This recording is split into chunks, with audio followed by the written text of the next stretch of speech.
Subscribe to Color Frames. తొలి super 8 మ్యాచ్లో భారత్ ఆఫ్ఘనిస్తాన్ను ఓడించింది. సూపర్ 8 రెండో మ్యాచ్లో బంగ్లాదేశ్తో టీమిండియా తలపడనుంది. ఆంటిగ్వాలోని వివియన్ రిచర్డ్స్ స్టేడియంలో ఈ మ్యాచ్ జరగనుంది. ఈ మ్యాచ్లో భారీ తేడాతో విజయం సాధించి సెమీఫైనల్కు చేరుకోవాలని భారత జట్టు ప్రయత్నిస్తోంది. తొలి మ్యాచ్లో ఆస్ట్రేలియా చేతిలో ఓడిన బంగ్లాదేశ్ భారత్కు గట్టి పోటీనివ్వాలనుకుంటుంది. కాగా ఒకవేళ ఈ రోజు జరిగే మ్యాచ్లో టీమిండియా బంగ్లాదేశ్ను ఓడిస్తే నేరుగా సెమీఫైనల్కు చేరుకుంటుందా లేదా ఆస్ట్రేలియాను కూడా ఓడించాల్సిన అవసరం ఉందా అనే ప్రశ్న తలెత్తుతుంది. వాస్తవానికి సూపర్ 8 రెండు గ్రూపులుగా విభజించబడింది.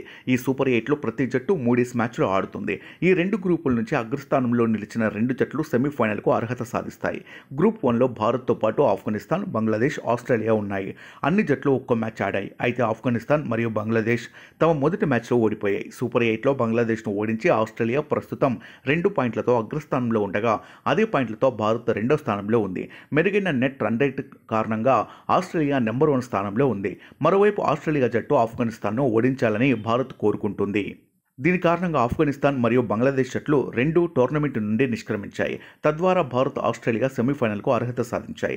ఆఫ్ఘనిస్తాన్తో ఆస్ట్రేలియా ఓడిపోయినా టీమిండియాపైనే ఎక్కువ ప్రభావం చూపుతుంది. భారత్ తన చివరి మ్యాచ్లో ఆస్ట్రేలియాను ఓడించడం ద్వారా సెమీఫైనల్కు సులభంగా అర్హత సాధిస్తుంది.